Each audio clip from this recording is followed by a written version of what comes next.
The next important thing in batting is taking your guard. The idea of taking your guard is to know where your off stump is, or where you really stand in front of the stumps. Some people take middle stump guard, some people take leg stump guard.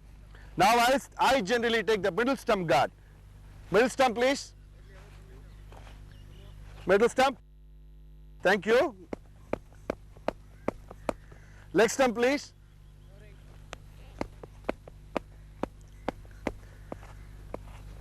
After you have taken your guard, the idea is to stand just slightly.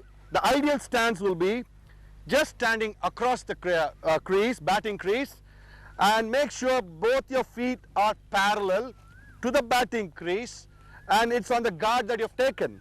If you are taking a middle stump guard, the right toe and the left toe should be just on the middle stump.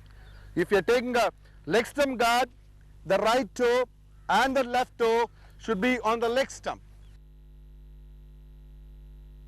You got it now? I've taken a middle stump guard and just about to bat.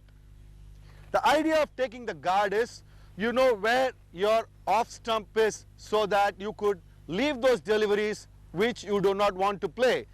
If you don't take the guard, you won't know where you're standing. So that way you can probably get into a mess, you can get out. Suppose you just don't take a guard and you're standing somewhere here. That means you're exposing your leg stump.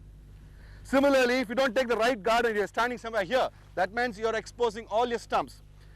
But the most important reason, I repeat, is to know where actually your off stump is, so that you should be able to cover your stumps or leave the balls that you feel that should not be played.